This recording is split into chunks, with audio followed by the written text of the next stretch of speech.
자, 귀한 자리에 초대해 주셔서 감사드립니다. 하필이면 또 오늘이 또 777이네요. 그죠? 예. 어려운 여건 속에서도 이렇게 꾸준히 해오시는 건 참 큰 박수를 보내고 싶습니다. 자, 오늘 그 주제가 갈릴레오인데요. 풀네임은 갈릴레오 갈레이입니다. 갈릴레오가 16세기 사람인데 보통 우리 16세기까지는 이름보다는 성이 중요하지 않습니다. 그래서 보통 16세기까지는 이름을 많이 부르고요. 17세기부터는 이제 성을 많이 부릅니다. 그래서 이제 갈릴레오 갈레이를 줄였을 때는 보통 갈레오 그렇게 하고요. 아이작 뉴턴 같은 데 뒤에 성을 중요시하기 때문에 17세기에 왔기 때문에 뉴턴 이렇게 부르는 경향이 있습니다. 자, 갈릴레오가 1564년에 태어났는데 저때 태어난 사람이 또 셰익스피어라고 합니다. 저때 돌아가신 분이 미켈란젤로고요. 1642년에 돌아가셨는데 그때 태어난 사람이 아이작 뉴턴입니다. 뭐 심심풀이 땅콩으로 그런 얘기를 많이 하고 있습니다. 자, 갈릴레오가 살았던 시기가 근대과학이 탄생하던 시기였습니다. 근대과학이 탄생한 시기인데 이것을 과학사에서는 과학혁명을 합니다. 과학혁명. 지금 이번 학기의 강연이 르네상스가 키워드인데요. 과학사 하는 분들은 르네상스와 구별되는 과학혁명기를 따로 두고 있습니다. 따로 두고 있고요. 요즘 역사학자들은 대부분 르네상스, 종교개혁, 과학혁명을 본격적인 근대가 되기 전에 근세로 그렇게 많이 해석하고 있는 것 같습니다. 16, 17세기에 근대과학이 출현한 현상을 과학혁명 이렇게 부르고 있습니다. 어떤 일이 있었느냐? 자, 과학의 내용에서 가장 인상적인 변화는 이겁니다. 지동설이죠. 서양 사람들이 2000년 동안 지구가 중심인 줄 알았는데 지구가 중심이 아니고 지구는 태양을 도는 하나의 행성에 불과하더라. 그런 이야기죠. 옛날 분들은 저를 포함해서 지동설은 알아듣습니다. 지구가 움직이는 썰 알아듣는데 요즘 학생들은 한문을 잘 몰라가지고 이름은 잘 모른다고 그럽니다. 그래서 요즘은 공식 용어가 태양 중심설입니다. 태양 중심설, 지동설, 지구 중심설, 천동설 이렇게 되는 거죠. 이게 가장 인상적인 변화고요. 또 하나의 변화는 역학. 역학할 때 여기는 힘력자입니다. 힘을 다루는 학문인데요. 오늘날에 이제 물리학으로 이어지는 거죠. 이어지는 건데 아이작 뉴턴이 내세웠던 공식이 어떤 겁니까?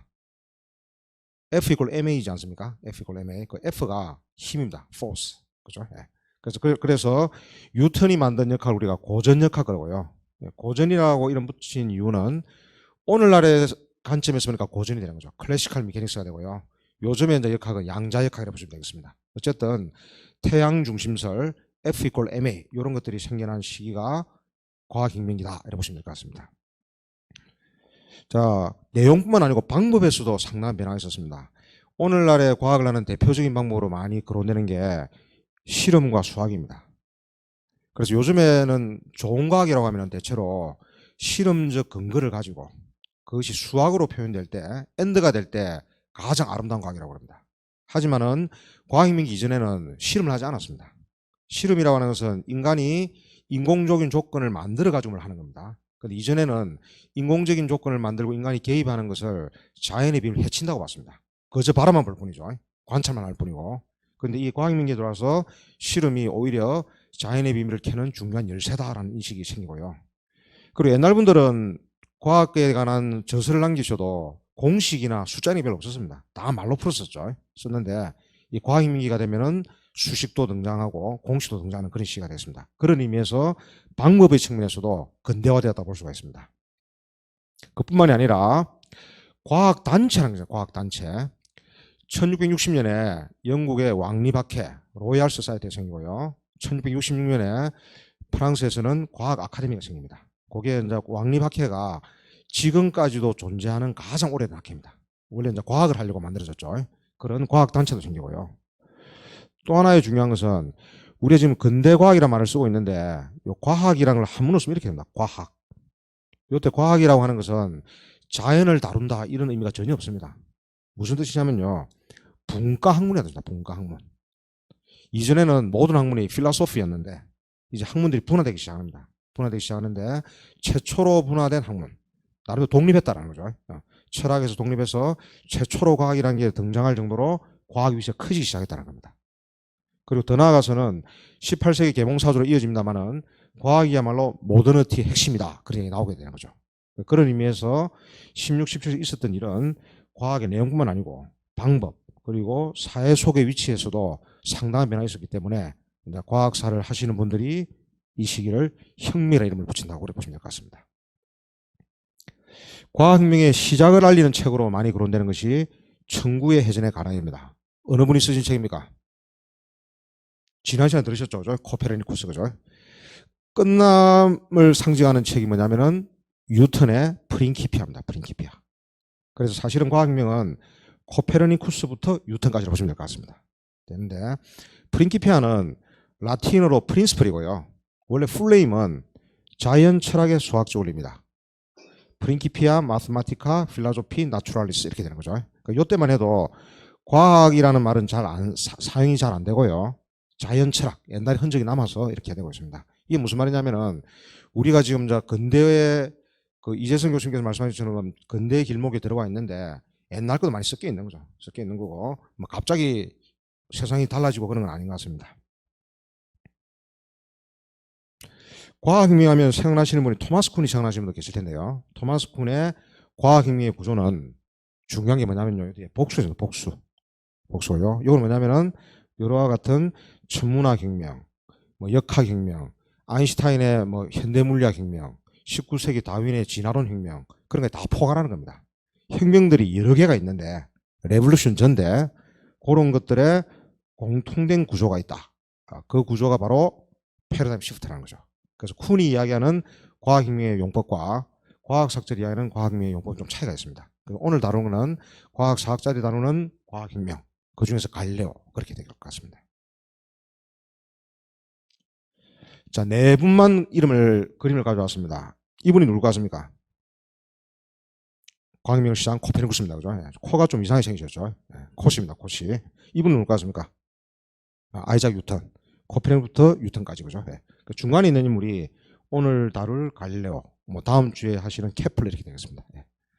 자, 천문학의 혁명을 시작을 했습니다. 아마 이상옥 교수께서 설명을 잘 하실 텐데 뭐 완전히 끝낸 것이 아니고 시작을 했죠. 그죠? 시작을 했는데 이 두 양반을 거쳐서 뉴턴에서 완성이 됩니다. 완성이 되는데 완성이 되는 방법이 케플러는 주로 학자들을 대상으로 설득하는 겁니다.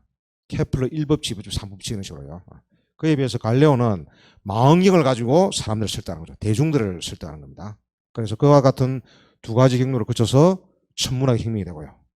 그다음에 역학의 경우는 갈레오가 시작을 해서 중간에 뭐 데카르트, 호이겐스 등등등 해서 뉴턴으로는 그런 루트로 보면 될 것 같습니다. 그래서 16, 17세기 과학혁명의 과학의 주요 내용은 천문학과 역학이다. 섞여져 있는 사람이 갈레오이기 때문에 이 양반을 이제 근대과학을 탄생한 사람을 볼 수 있겠다. 그런 얘기가 되겠습니다. 우리가 조금만 생각해 보면은 갈릴레오 하면 생각하는 게 좀 있을 것 같습니다. 아까 전에 이 교수님께서 종교재판 말씀하셨고 또 뭐 생각나는 거 없습니까? 제가 중간에 이야기한 것도 있는데 망원경이죠. 망원경. 갈릴레오의 고향이 어딜까요? 거의 피사입니다. 피사의 사탑. 그런 것도 우리가 생각이 날 것 같습니다. 갈릴레오 피사 출신이고요. 망원경. 종교재판 이런 것도 생각이 날 것 같습니다. 피사의 사탑은 네 번째 탑이 아니고 기울어진 탑이라는 거 아시죠? 예, 혹시 네 번째 탑으로 또 알고 계신 분도 계시더라고요. 자, 망원경, 멀리 보는 거, 텔레스코프. 자세히 보는 건 뭡니까? 현미경이죠. 마이크로스코프 이렇게 됩니다. 예. 그런 것들이 또 16, 17세기 과학혁명 때 나타나는 겁니다. 실험을 하기 위해서는 도구가 필요하기 때문에. 온도계도 갈릴레오가 발명했습니다. 조금 더 심화학습을 하면요, 이런 것도 나올 수가 있습니다. 진자의 등시성. 참 어려운 말입니다. 이렇게 진자라는 이렇게 흔들리는 물체죠. 그죠? 흔들리는 물체인데 처음에 우리가 밀면은 처음에는 진폭이 크게 되다가 점점 진폭이 줄어들지 않습니까? 줄어드는데 우리 상식적으로 생각을 하면은 진폭이 클 때 시간이 많이 걸리고 한 바퀴 도는데 진폭이 적을 때는 짧게 걸릴 것 같은데 시간이 같습니다. 그래서 우리가 등시성 그런 거죠. 하나의 주기를 도는데 걸리는 시간이 동일하다. 이걸 이제 알아낸 사람이 갈릴레오고요. 상대성 하면은 그 여러분들은 아인슈타인이 생각나실 텐데 아인슈타인은 현대 물리학의 상대성이고요. 처음으로 상대성을 주장한 사람은 갈릴레오입니다. 갈릴레오. 그래서 갈릴레오의 상대성이 다시 바뀌는 과정이 아인슈타인이라고 보시면 될 것 같습니다. 관성이라는 말도 들어보셨죠? 관성. 물체가 외부의 힘이 없으면은 정지했으려고 하고, 뭐 운동하고 있었으면 계속 그 상태를 유지하려고 하는 관성, 이것도 이제 갈래와 관련이 있습니다. 어쨌든 오늘날 과학 책에 나오는 많은 개념들이 갈래와 관련이 되고요. 또 우리가 잘 아는 종교재판, 과학과 종교를 어떻게 볼 것인가라는 질문을 던지는 사람이 갈레오라 볼 수 있습니다. 자, 갈레오는 피사 대학을 나왔습니다. 요 당시는 뭐 대학 자체가 중세대학하고 비슷했기 때문에 뭐 전공이라고 하면은 의학부, 법학부, 신학부 정도였죠. 그죠? 네. 의학부를 뭐 다니다가 중퇴를 했습니다. 전해지는 전설에 따르면 갈레오가 대학을 다니다가 진자의 등성을 발견했답니다. 그게 이제 로마네스크 성당인데요. 로마네스크 성당에서 한 번은 위에 있는 샹들리에가 흔들렸습니다. 흔들렸는데 갈레오가 샹들리에가 흔들리는 것 같다가 크게 흔들릴 때 한 바퀴 오는데 걸리는 시간, 점점 작아질 때 걸리는 시간을 뭐로 쟀다고요? 맥박으로 쟀답니다. 맥박으로. 맥박으로 시간을 쟀더니 그 시간이 일치하더라. 그래서 진자의 등지성을 발견했다라는 전설입니다. 전설인데 상주로 생각해 보면은 맥박을 가지고 시간을 측정하는 게 쉽겠습니까? 어렵겠습니까? 어렵겠죠. 그죠? 오차가 많겠죠. 그죠? 오차가 많습니다. 예. 그래서 이제 사람들이 추측하기 이게 좀 거짓말인 것 같다라고 역사학자 추측을 했습니다. 추측을 하고 찾아보니까 갈레오가 1583년에 봤다던 샹들리에는 1587년에 만들어졌더라 이거죠. 구라다 이거죠. 구라. 그래서 갈레오에 대해서 전기를 처음 쓴 사람이 빈센초 비비안이라는 갈레오 제자입니다. 갈레오를 존경하는 제자인데요. 이제 이 양반이 전기를 쓰면서 각색한 거죠. 왜 그렇겠습니까? 대부분의 사람들은 성당에 와가지고 신부님 이야기 듣기 바쁜데 우리의 위대한 과학자 갈레오는 거기서도 과학을 했다. 이건 뻥튀기 하는 거다. 그죠? 예. 이게 꼭 좋은 것만 아닙니다. 그죠? 예. 자, 그런데 그렇다면 갈레오가 진자의 등지성을 발견한 거지 않았느냐? 그건 아니고요. 나중에 발견한 나중에 발견했는데 복잡한 수학적 논의를 통해서 발견하게 됩니다. 이게 무슨 말이냐면요. 과학이라고 하는 것이 하나의 관찰을 가지고 이론이 만들어지는 건 절대로 아닙니다. 절대로 아니고요. 옛날 사람들은 이렇게 했는데 뭐 따져보고 이것저것 여러 가지 시도하는 가운데 새로운 과학이 탄생하는 것이지 뭐 하나 관찰했다고 실험해도 팍팍 나오면은 과학이 그죠? 매일마다 하루에 새 거 하나씩 나오겠다 그죠? 예. 과학에 대한 본질을 손상시킨 일화라고도 볼 수 있습니다. 갈레오가 좋아했던 사람이 아르키메데스였습니다. 아시다시피 이제 뭐 고대 때 아주 뭐 여러 필라소퍼들이 많이 있었는데 중세가 되면 암흑기라고 그러잖아요. 암흑기. 그래서 중세 때 살아남은 것은 뭐 플라톤 일부하고 아리스토텔레스였습니다. 다른 분들은 다 없어졌는데 르네상스가 되면서 여러분들이 또 다시 부활이 되죠. 그 중에 한 사람이 아르키메데스였습니다. 그래서 갈레오가 아르키메데스에 대해서 연구를 많이 했습니다. 연구를 많이 해가지고 1589년 25살에 피사 대학의 수학 교수가 됩니다. 교수가 되는데 요때 교수는 오늘날로 치면 강사라고 보시면 된다. 강사. 먼저 자기가 강의한 만큼 월급을 받고 특별히 뭐 공간이 있는 것도 아니고 피사 대학의 수학 교수가 되었습니다. 요때 갈레오가 이제 운동에 대하여라는 과학에 대한 최초의 책을 내게 됩니다. 자, 그런데 이 피사 대학을 다니면서 했던 유명한 실험이 피사의 사탑에서 했던 실험이라고 그럽니다. 여러분들 많이 들어보셨을 겁니다. 피사의 사탑에서 무거운 공하고 가벼운 공을 떨어뜨렸더니 아리스토텔레스는 무거운 공이 먼저 떨어지고 가벼운 공이 늦게 떨어진다고 했는데 갈레오 해보니까 뭐라는 겁니까? 동시에 쿵 하고 떨어졌다. 갈레오는 아리스토텔레스가 틀린 것을 밝히고 운동의 낙하 법칙을 알아냈다. 그런 이야기죠. 그런 이야기입니다. 자, 그런데 흥미로운 것은 갈레오보다 약간 앞선 시대 사람인 사이먼 스티븐이라는 사람이 있는데 이 양반도 이 실험을 했대요. 이것도 조금 믿기 어렵다는 거죠. 제임스 와트가 주전자에 물을 끓는 걸 보고 전기관을 알아냈다고 하는데 물이 끓는 걸 알아내고 전기관을 알아낸 사람이 또 여러 명 있습니다. 이것도 다 어찌 보면 뭐 각색한 이야기라고 보시면 될 것 같아요. 각색한 이야기. 자, 공식이 하나 나오는데요. 겁먹지 마시고요. 이게 위치 에너지, 위치 에너지. 여기 운동 에너지고요. H는 높이고요. V는 속도입니다. 그래서 만약에 우리가 높은 데서 공을 떨어뜨린다면은 제일 높은 데 있을 때는 아직 운동은 안 했고요. 위치 에너지 mgh만 가지고 있습니다. 그런데 공을 떨어뜨려가 바닥에 오면은 위치 에너지는 제로가 되고 운동 에너지는 2분의 1 mv 제곱이 되는 거죠. 자, 그러면 역학적 에너지는 보존되기 때문에 같다고 볼 수 있습니다. 이렇게 되면은 이제 m이 떨어지죠, 그죠? m이 떨어지니까 v는 루트 2gh가 됩니다. 이게 무슨 말이냐면은 떨어지는 속도는 m에 관계 없다라는 거죠. m에 관계 없다. 무겁든 가볍든 동시에 떨어진다는 겁니다. 자, 그런데 모든 과학적 법칙은 어떤 가정이나 전제가 있습니다. 요게 성립하기 위해서는 진공이라는 조건이죠. 진공. 실제로 진공이 아닌 데서는 떨어뜨리면은 뭐예요? 무거운 게 먼저 떨어집니다. 공기에 가벼운 것은 공기의 장을 받기 때문에. 자, 그럼 이걸 거꾸로 해석하면은 갈레오가 동시에 떨어지는 것을 봤다고 하면은 이 양반의 관찰력이 부족한 거죠. 차이가 날 텐데 당연히. 그죠? 네.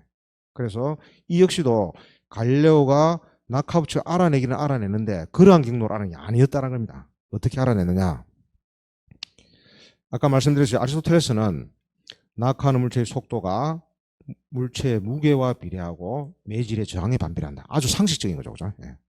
낙하하는 물체의 속도는 저항, 그죠? 에 반비례하고 무게가 무거우면 빨리 떨어진다. 옛날 사람들은 F는 힘이고 W는 무게인데요. 웨이트인데요. 별 구분을 안 했습니다. 그래서 중세의 스칼라 학자들이 이런 식으로 표현했습니다. 아리스토텔레스의 사상들은, 과학 사상들은 특히 굉장히 우리 일상경험과 잘 맞습니다. 무거운 게 먼저 떨어지고 가방이 나중에 떨어지고 저항을 많이 받으면 늦게 떨어지고 이런 거였죠. 이런 거였습니다. 그런데 갈레오가 좋아했던 아르키메데스는 조금 다른 이야기를 합니다. 아르키메데스는 낙하하는 물체의 속도는 그 물체의 밀도와 매질의 밀도의 차이에 비례한다. 어떤 물질의 밀도, 덴시티와 매질, 미디움이 가진 밀도의 차이에 비례한다. 이렇게 되는 거죠. 자, 그러면 우리가 물 같으면요, 밀도가 얼마입니까? 물이 밀도 1입니다. 1. 물을 기준으로 하기 때문에 물이 많든 적든 밀도 1입니다. 밀도는 이제 부피분의 질량이죠. 그럼 물이 많으면은 질량도 커지고 부피도 커지니까 어차피 밀도 1입니다. 그래서 이제 밀도는 그 물체의 고유한 성질을 그러죠. 크기가 크든 부피가 크든 관계없이 1인 거고요. 방금 얘기했던 부피나 무게는 2차적 성질이 되는 겁니다. 2차적 성질. 자, 그러면 우리가 무거운 공이 있고 가벼운 공이 있다. 이 두 공은 성분이 같다라고 하면 밀도가 같습니까? 안 같습니까? 밀도는 같은 거죠. 같은 겁니다. 그죠? 네. 그러면 문제가 되는 것은 미디움, 공기가 되는 요거에 저항만이 관계됩니다. 얘의 밀도만이 관계됩니다. 이때 갈레오가 가감한 가정을 넣습니다. 어떤 가정을 넣냐면요. 만약에 매질의 밀도 dm이 제로가 되면 어떻게 될까라는 거죠. 제로는 어떻게 될까? 그럼 제로가 되면은 낙하하는 물체의 속도는 그 물체의 밀도만 비례하죠. 그러면 무거운 공이든 작은 공이든 같이 떨어져야 되는 거죠. 이런 어찌 보면은 논리적인 유추를 통해서 갈레오가 낙하부츠를 알아냈던 겁니다. 그냥 떨어지는 걸 보고 했다는 건 거짓말이고요. 여기서 중요한 것은 이거죠. 이러한 대담한 가정을 넣는다는 게 죽여주는 겁니다. 매질의 밀도가 제로인 상황, 진공을 상상했다는 거죠. 아리스토텔레스의 경우는 진공이 존재하지 않습니다.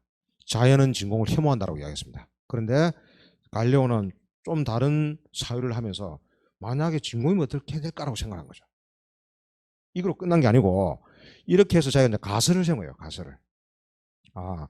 만약에 진공 상태라고 하면은 무거운 공이나 가벼운 공이나 동시에 떨어질 것이다라는 가설을 세운 다음에 또 확인하기 위해서 실험을 합니다. 실험을.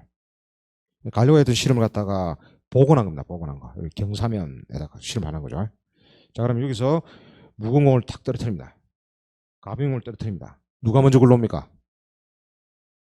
무거운 게 먼저 굴러옵니다. 지금 이거 진공 아닙니다. 자, 그러면 이 경사면을 갖다가 조금 더 높이 세웁니다. 높이 세우면은 무거운 공을 떨어뜨립니다. 가벼운 공을 떨어뜨립니다. 뭐가 먼저 떨어집니까? 역시 무거운 게 먼저 떨어집니다. 하지만은 이전보다는 속도 차이가 줄어듭니다. 자, 그러면은 얘를 갖다 극단적으로 수직으로 세워버리면 어떻게 되겠어요? 동시에 떨어지겠죠. 그죠? 그러니까 갈레오가 그런 실험을 한 거예요. 이렇게 해보고, 이렇게 해보고, 이렇게 해보고, 이렇게 해보고. 100% 수직은 안 됩니다. 그죠? 그 실험하기 어렵습니다. 그럼 결국 뭐냐면은 갈레오가 이런 실험을 통해서도 무거운 물체하고 가변적 같이 떨어진다는 걸 볼 수가 없어요, 사실은. 없는데 점점 더 경사도를 높이면, 즉 공기의 마찰을 갖다가 점점 줄이면은 두 사이의 큰 공과 작은 공의 속도가 좁혀지는 경향이 있더라. 까지 우리가 관찰할 수 있는 거죠, 경험적으로. 그래서 완전히 정말 진공 상태가 되고 수직이 된다면은 같이 떨어질 것이다라고 하는 겁니다. 이런 게 어쩌면 과학의 본성이라고 볼 수 있습니다. 과학의 본성.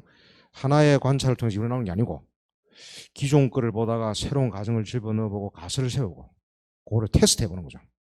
또 중요한 것은 테스트한다고 해서 내가 원하는 걸 100% 할 수 있는 건 아니에요. 그래서 우리가 이제 100% 검증은 존재하지 않고 증거가 쌓인 입증은 존재한다고 이야기를 하잖아요. 그죠? 그런 걸 보여주는 예라고 볼 수 있겠습니다. 좀 어렵습니까? 오늘 강의 중에 제일 어려운 게 이거였습니다. 이제부터는 쉽습니다. 쉽습니다. 자, 뭐 지난 시간에 많이 들으셨을 텐데, 그죠? 이제 이전에는 지구가 중심에 있고 지구 중심설, 그죠? 그다음에 달을 기준으로 천상계, 지상계를 나눴습니다, 그죠? 그러니까 달 위에 있는 것이 수금, 태, 목, 토 이렇게 되는 거죠, 그죠? 요즘에는 어떻습니까? 태양이 중심에 있고 수금, 지하, 목, 토 이렇게 되는 거죠, 그죠? 자, 흥미로운 것은 지구 주변에는 달이 있습니다. 보통 사람들이 맨눈으로 하늘을 딱 보면은 토성까지 보인대요. 눈 좋은 사람이. 그 동양 사람이나 서양 사람이 마찬가지였겠죠. 그래서 달력이 일주일이 됐답니다. 월화수목금토. 그 다음 행성은 천왕성인데요. 천왕성은 여기서 토성까지 가는 거리에 이만큼 가야 됩니다. 아주 좋은 망원경이 없으면 볼 수가 없는 거죠. 저도 이제 한때 궁금했었는데 왜 일주일이 7일일까? 8일도 아니고 6일도 아니고. 하늘을 보면서 우리가 달력을 만드는데 보였던 스타가, 별이 7개 있던 거죠. 그걸 보시면 될 것 같습니다.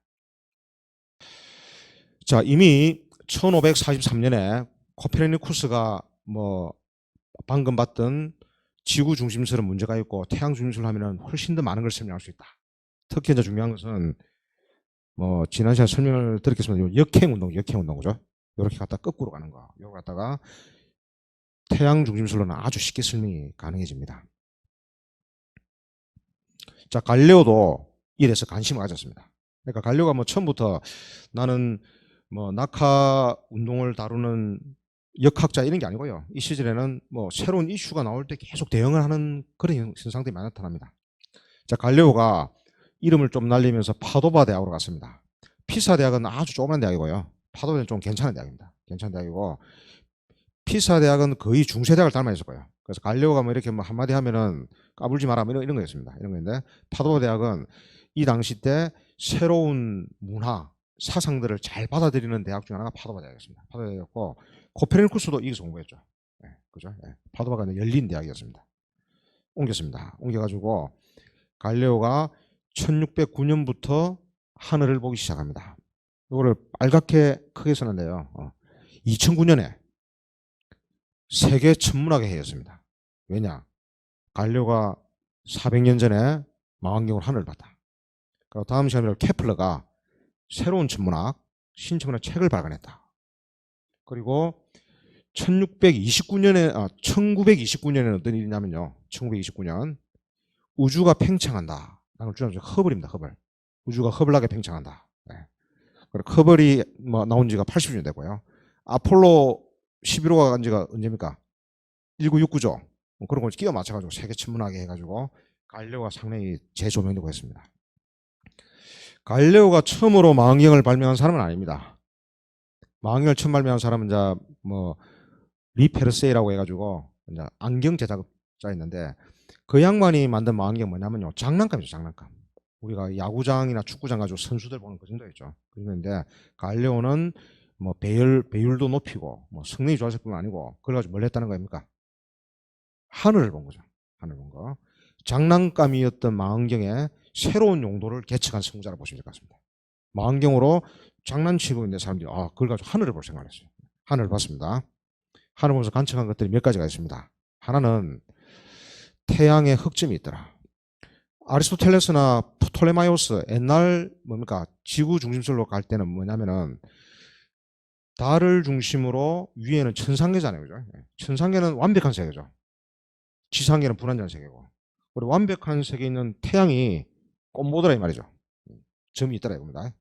마찬가지로 달은 지상계와 천상계를 나누는 기준이 되는 지점인데 걔가 막 분화구도 있고 산도 있고 표면도 거칠거칠하고 꽃모드라는 거죠. 이 두 가지 관찰은 뭐냐면은 기존 이론을 반박하는 근거가 되는 겁니다. 당신들이 이야기했는데 달이나 태양이 그럴 자격이 없는 거 아니냐. 기존 이론을 반박하는 증거가 되는 거죠. 또 하나는 뭐냐면은 망원경을 봤더니 목성에 위성이 4개 있더라. 자, 코페르니쿠스가 주장한 바에 따르면요. 수금지와 목토까지 가는데 지구만이 달이라는 위성을 가지고 있죠. 그죠? 그러면 이제 그거를 반박하는 사람이 볼 때는 야, 너희 이론은 뭔가 아름답지 않잖아요. 왜 지구만 예외적으로 달이라는 위성을 가지느냐 이런 이제 반론을 받았거든요. 받았는데 갈레오가 목성에도 위성이 있더라는 걸 알아내므로써 뭡니까? 뭐 우리가 못 찾아서 그렇지 다른 행성들도 위성을 가질 확률이 많다. 일반화되는 겁니다. 실제로 나중에 뭐 토성의 위성은 호이겐스가 발견한 게 쭉 이어집니다. 이어집니다. 이거는 어떤 증거냐면요. 새로운 이론에 대해서 받아들이지 않는 사람을 설득함으로써 새로운 이론의 입지를 높이는 증거라고 볼 수 있겠죠. 높이는 증거. 가장 결정적인 증거로 보이는 게 이겁니다. 금성의 위상 변화. 금성의 위상 변화. 망원경으로 금성을 봤더니 여기 비너스 상징이죠. 금성을 봤더니 어떤 때는 뭐 초승달처럼 보이고 어떤 때는 보름달처럼 보이더라. 어떤 때는 굉장히 크게 보이고 어떤 때는 작게 보이더라. 모양새도 달라지고 크기도 달라지더라. 자, 옛날 이론으로 보면요. 옛날 이론으로 지구가 중심에 있고 금성이 있고 태양이 있으면은 우리는 항상 금성의 안쪽 면만을 보기 때문에 금성의 크기가 달라질 이유가 없습니다. 없는데 그렇지 않고 태양이 중심에 있고 금성도 돌고 지구도 돌고 하다 보면 됩니까? 공전 주기와 속도의 차이에 따라서 어떤 때는 가까워지고 멀어지고 이러면서 모양이 달라질 수 있겠죠. 제가 지금 말씀드리는 게 이해가 가시죠? 똑같은 거예요. 갈레오가 이런 식으로 이야기를 했기 때문에 일반 사람들이 정말 그렇네요 이렇게 되는 거죠. 망원경으로 보니까 금성이 바뀌잖아. 그게 옛날 거로 설명이 돼 이런 거죠. 다시 보면. 그래서 금성의 위상 변화는 아주 결정적 증거가 그렇게 얘기를 하고 있습니다. 그러니까 우리가 보면은 망원경으로부터 알아낸 사설도 위치가 다른 거죠. 어떤 관찰은 기존의 이론을 비판하는 근거가 되고요. 어떤 관찰은 새로운 이론을 간접적으로 지지하는 근거가 되고요. 또 어떤 관찰은 새로운 이론을 확실히 지지하는 증거가 되는 거죠. 그래서 갈레오가 이와 같은 관찰을 해서 썼던 책이 별의 전령, 시레데우스 눈치우스라는 책입니다. 자, 흥미로운 것은 이 책을 갈레오가 메디치 가문에 헌정했습니다. 뭐 메디치 가문이 없었더라면 르네상스가 없었을 것이다. 뭐 유명한 가문입니다. 그죠? 가문이고요. 그래서 메디치 가문이 피렌체 부근에다가 이제 나라를 하나 만들게 됩니다. 그것이 이제 코시모 공국이죠. 코시모 왕국입니다. 자, 이때는 이제 코시모 2세로 이제 내려왔습니다. 뭐 1세는 이제 돌아가셨고, 그래 갈레오가 별의 전령을 토스카나가 이제 따져보면은 이제 오늘로 치면 우리나라로 치면 광역 지자체쯤 되는 거죠. 토스카나 지역에 그 중에 하나는 피렌체입니다. 토스카나 대공이었던 코시모 2세에 헌정했습니다. 자, 어떻게 하면서 어떻게 했냐면 이런 이야기입니다. 자, 코시모 2세의 아버지는 코시모 1세겠죠. 코시모 1세가 하필이면 아들이 4명이었습니다. 4명인데 갈레오는 목성을 코시모 1세한테 비유하고 본인이 발견한 4개의 목성의 위성을 아들한테 비유하는 거죠. 아버님 코스카나 대국을 창건한 코시모 1세의 영광이 목성의 위성 4개를 통해서 퍼지고 있다. 하늘이 점찍이 준 나라다 이 말이죠. 다시 보면 그죠? 그렇게 이제 이야기를 하는 겁니다. 뭐 흥미롭게도 코시모라는 이름이 코스모스하고 비슷하죠. 그죠? 그다음 목성이 영어로 어떻게 됩니까? 주피터죠. 주피터는 로마 신하고 그리스 신하가 뭐지 됩니까? 제우스가 되죠. 그러니까 뭡니까? 신 중의 신이잖아요. 그죠? 하필이면 다른 행성도 아니고 목성이 있다 이거죠. 하필이면 그게 뭐예요? 위성이 4개가 있다. 아들들로 간다 겁니다. 이렇게 아부를 한 겁니다. 갈레오가. 대단한 아부꾼입니다. 갈레오가. 자, 그래서 여기에 감동감안하는 왕이 있겠습니까? 그래서 갈레오에게 대공의 철학자 겸 수학자로 임명했습니다. 왜 그랬을까 갈레오가? 자, 일단은 경제적 이유입니다. 경제적 이유. 좀 이제 궁정인이 되면은 뭐 별로 일 안 해도 또박또박 월급 나오잖아요. 그죠? 나옵니다. 사실 갈레오는 이 당시에 이제 학교에 거의 뭐 교수지만은 강사로서 수입도 뭐 변변치 않아 가지고 뭐 컴퍼스 이런 거 만들어서 팔아먹고요. 학생들한테 알바도 하고요. 또 이제 집안 뭐 여동생도 결혼지 창금을 많이 가져가고 남동생은 뭐 피리 부는 사내로 유럽을 방황하고 있었기 때문에 경제적으로 굉장히 어려운 시기였습니다. 경제적 이유일 것이다. 그렇게 이제 해석을 했죠. 근데 최근의 해석은 뭐냐면은 그것도 중요하지만은 학문적 지위도 봐야 돼요. 학문적 지위. 요 당시 때 갈레오의 직함은 파도바 대학의 수학 교수입니다. 수학 교수. 요 당시는 교수 중에도 급이 있어가지고요. 철학 교수는 Y를 이야기하고 수학 교수는 How를 이야기하는 겁니다. 아까 전에 갈레오가 뭐 떨어지는 물체의 속도가 어떻고 이건 How잖아요. 그죠? How. 좀 현상적인 것을 이야기하는 거는 수학 교수가 하는 거고. 그와 반대로 뭡니까? 우주의 중심은 어디에 있다, 어디에 있다. 이런 건 뭐예요? 철학 교수가 돼야 할 수 있는 거예요. 갈레오는 지금 자기가 망원경을 보고 막 1, 2년 동안에 열심히 관찰해서 보면서 태양 중심술을 확신하게 됐습니다. 떠들고 싶어요. 떠들고 싶은데 수학 교수 직함은 안 되는 거예요. 안 되는데 임금이 나의 철학자를 해준대, 그죠? 뭐 대학의 철학자도 아니고요, 그죠? 계속 이 우점자 상류층의 담론에 갈 수 있는 위치를 얻게 된 겁니다. 이에 대해서 해석한 책이 이 책이에요. 궁정인으로서의 갈레오. 그러니까 르네상스를 보려면 궁정을 좀 더 연구해야 된다. 그런 이야기가 될 것 같습니다.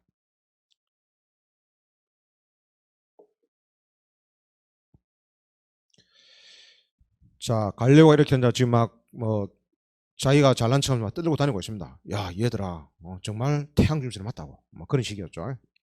자, 새로운 교황이 저기였습니다. 우르바누스 8세. 이전에 갈레오하고 친했습니다.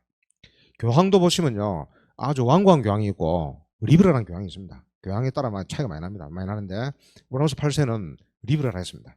새로운 학문이나 사상에 대해서 개방되어 있는 교황이었죠. 그래서 우르바누스 8세하고 갈레오가 연결이 돼가지고 이제 교황이 지금 태양 중심설이 맞느냐 지구 중심 맞느냐 이고 사람들이 뭐 토론도 하고 갈등을 느끼고 있다. 이런 상황인데 그 교황이요, 제가 그걸 갖다가 잘 해설하는 책을 한번 써보겠습니다. 그래 한번 써보라. 그래서 나온 책이 두 가지 주된 우주체에 관한 대화입니다. 이 책을 이제 우리가 줄여서 천문대화 이렇게 많이 합니다. 대화라는 게 중요한데요. 우리가 보통 책 중에도 보통 보면 뭐 공자님께서 이렇게 말씀하셨다 이런 거는 교재용으로 좋고요. 기존의 학설의 비판을 걸 때는 대화체가 좋습니다. 대화책을 대체로 보면은 새로운 사상이 나올 때는 대화체가 많이 나옵니다. 역시 대화체로 되어 있습니다. 여기에 등장하는 인물은 심플리치오, 사그레도, 살비아트입니다. 심플리치오는 옛날 이론인 지구 중심을 믿는 사람이고 살비아티는 새로운 이론인 태양 중심을 믿는 사람이고 사그레도는 사회자입니다. 사회자. 책 내용을 보면 분위기가 이겁니다. 살비아티는 이름도 그죠? 굉장히 교활한 느낌이 나죠. 영리합니다. 근데 심플리치오는 이름이 뭡니까? 심플하죠. 계속 당합니다. 사그레도는 중간에 사회를 보다 나중에는 살비아티하고 합세해가지고 심플리치오를 놀립니다. 그렇게 해서 이 책을 읽었던 사람이 누구나 태양 중심이 맞구나를 수긍하도록 그렇게 지어진 책입니다. 게다가 이 책은 이탈리아어로 쓰여졌습니다. 이 당시에도 학자들은 라틴어잖아요, 그죠? 만약 이 책이 라틴어로 쓰여졌으면 별로 영향이 없었을 겁니다. 하지만 마찬가지로 루트의 성경도 독일판으로 써졌기 때문에 그렇게 영향을 발휘할 수 있던 겁니다. 거기 뭐 책도 많이 팔려고 난리가 난 거죠. 그래서 소문에 심플리치오의 모델이 우르바누스 8세다 이렇게 된 거죠. 교황이 큰일 났습니다. 내가 책 쓰라고 허락해 주는데 내가 조롱을 당한 시기가 됐죠. 거기서 종교재판이 열리게 됩니다. 자, 종교재판을 열릴 때 무슨 뭡니까? 어떠한 이유가 있어야 되는 거예요. 이유가. 그 이유는 1616년에 서약을 위반했다. 1616년이 언제 때냐면요. 코페르니쿠스가 1543년에 천구의 전에 가나이를 갖다 쓰고요. 조금 더 퍼질 때입니다. 퍼질 때인데 옛날 교황이 가톨릭 교도들은 그에 동조해서는 안 된다. 갈레오는 독실한 가톨릭 신자였거든요. 그래서 자기는 뭐 서명이 좀 나도 안 그러겠다고 했는데 그걸 위반했다는 명목으로 종교재판에 끌려갔습니다. 자, 종교재판에 끌려가지고 이렇게 물었겠죠. 가상입니다. 가상. 아, 갈레오는 정말 지구가 돈다고 생각하는가? 갈레오가 이해하면 어째 됩니까? 이 당시는 바로 가는 겁니다. 이 당시는 인권이라는 개념이 별로 없었기 때문에. 인권이라는 개념은 뭐 프랑스 혁명쯤 돼야 인권이 생긴 거죠. 이때는 뭐 죽여도 모르는 겁니다. 그거를 갈레오가 모를 리가 없죠. 세상 물정을 다 알고 그렇게 아부를 잘하는 사람인데. 그죠? 이래 물었으면은 갈레오는 예라고 대답했을 리가 없습니다. 그래서 이제 우리가 추측하기로는 내가 원래 이 책을 뒤에를 좀 더 쓰려고 했는데 이렇게 이제 탁그 태양술이 맞다라고 한 다음에 하지만 태양 중심설에도 문제점이 많으니까 완전히 믿지 말아 쓰려고 했는데 아이고 나이도 이제 70이 되고 막 눈도 멀어지고 해서 다 못 썼다고 하면 봐달라고. 그래서 갈레오가 가택 임금이 된 거죠. 다시 말하는 거죠. 가택 임금. 그래서 그래도 지구는 돈다라는 말은 나중에 누군가가 묘비에 새겼을 가능성이 많다. 그렇게 되는 겁니다. 자, 갈레오 초창기 때 역학을 했잖아요. 낙하법칙, 그죠? 그다음에 전성기 때 뭘 했습니까? 천문학을 했죠. 망원경을 통해서, 그죠? 천문학을 했습니다. 자, 가택 임금 당했습니다. 그래서 이제 많은 사람들은 이제 갈레오는 천문학은 적고 다시 역학으로 돌아왔다고 이야기하는데 그것은 반은 맞고 반은 틀린 겁니다. 역학으로 돌아오는 건 맞는데 어떤 역할을 하느냐면은 코페르니쿠스 체계가 가진 문제점, 코페르니쿠스 천문학이 제기하는 역학적 문제들 풀이하는데 일생을 바치게 됩니다. 자, 요런 이야기입니다. 첫째, 지구가 태양을 돈다면 왜 지구에 살고 있는 사람들은 그것을 느끼지 못하는가? 우리 어릴 때 많이 생각했죠. 지구가 돈다는데 나는 왜 안 어지럽지? 이런 겁니다. 좀 이제 태양 중설이 제기했던 역학적 문제죠. 그때 갈레오가 제시했던 것이 상대성입니다. 상대성. 운동이라는 것은 절대적인 것이 아니라 상대적이라는 거죠. 어떤 사람이 KTX를 타고 가고 있고 어떤 사람 밖에 서 있다. KTX를 탄 사람은 어째요? 자기는 그렇게 빠른 속도 운전을 모르잖아요. 그죠? 밖에서 더 잘 알고 해요. 그죠? 실제로 이제 이 비슷한 비율을 갈레오가 뭐 베네치아에서 배를 탄 사람하고 언덕에서 보는 사람한테는 운동이 다르다라고. 운동은 상대적이라는 거죠. 상대적. 운동이 상대적이면은 하나의 물체가 여러 운동도 받을 수 있고요. 운동을 분해할 수도 있고 막 그렇습니다. 그래서 운동이 상대적이면은 운동을 뗐다 붙였다 할 수 있습니다. 그래서 갈레오가 규명한 것이 포물선 운동이죠. 포물선 운동. 포물선 운동은 이 당시 때 왜 중요했냐면은 대포로 성을 무너뜨릴 때 각도를 잘 맞춰야 원하는 위치에 가잖아요. 그죠? 그래서 제일 멀리 가려면은 45도로 쏴야 됩니다. 경험적으로 알고 있었어요. 장인들이, 아티전들이 경험적으로 알고 있었는데 갈레오가 그걸 갖다가 포물선 운동을 수평 방향의 성분하고 수평방향을 분해해가지고 수학적으로 증명합니다. 어쨌든 이것도 출발점이 뭐예요? 코페르니쿠스가 제기했던 문제를 풀기 위해서. 자, 두 번째는 이겁니다. 우리가 뭐 어떤 물체를 딱 던졌으면은 지금 지구가 돌고 있기 때문에 이만큼 돌았잖아요. 그죠? 그러면 얘가 떨어질 때는 뒤편에 떨어져야 되잖아요. 근데 동일한 위치에 떨어진다 입니다. 이거 어떻게 설명할 것인가? 그러니까 갈레오는 운동을 하는 물체가 지구의 등속 원 운동을 같이 하기 때문에 같이 하게 됩니다. 그래서 별 탈 없으면은 지구의 등속 운동을 계속하는 영향을 가진다. 만약에 처음부터 별도의 추가적인 힘을 받았다면은 그 운동을 또 계속하는 영향을 가진다라고 해서 관성을 내세우게 되는 겁니다. 관성.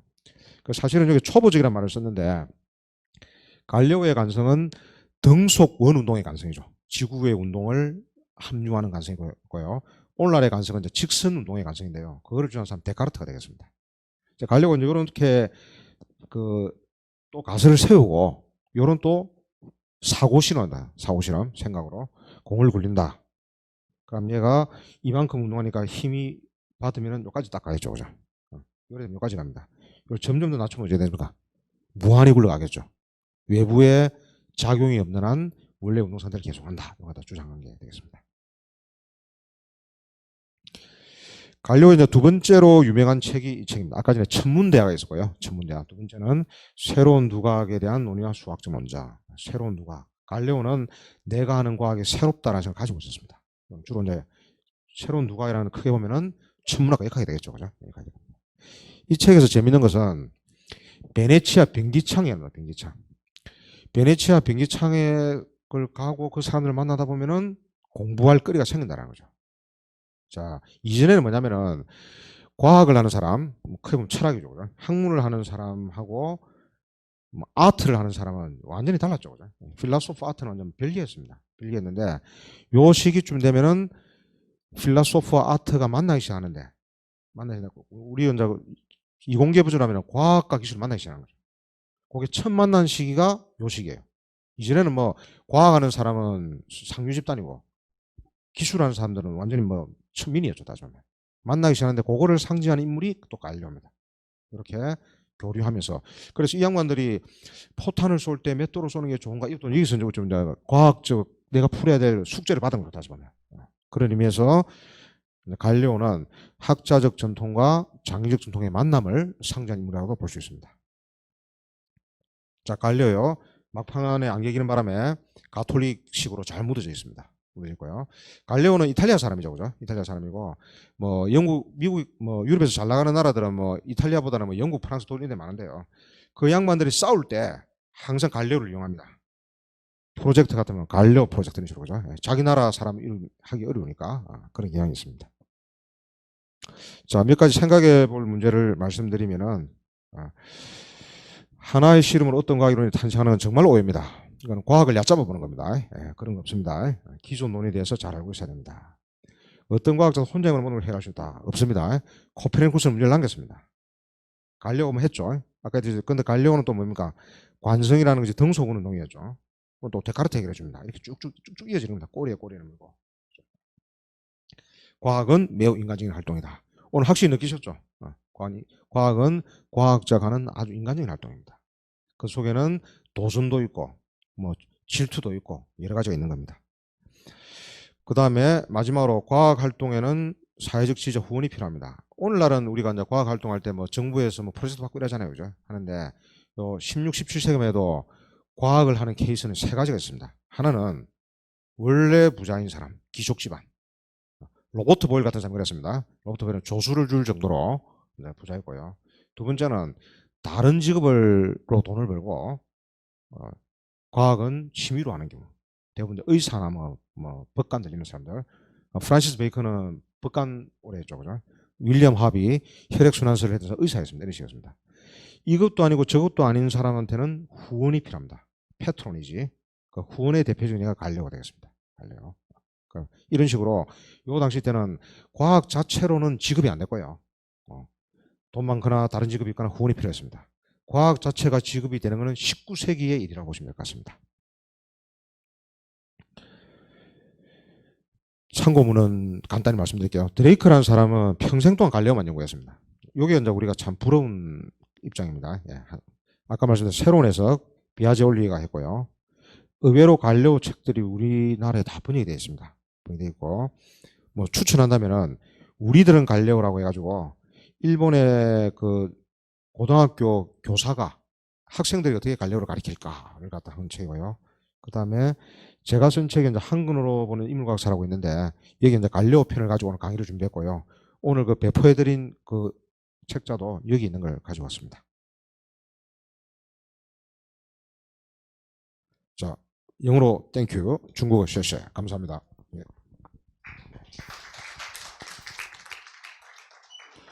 예, 고맙습니다. 잠시 휴식 취하고요. 토론 무대가 마련되면 바로 토론 이어가도록 하겠습니다.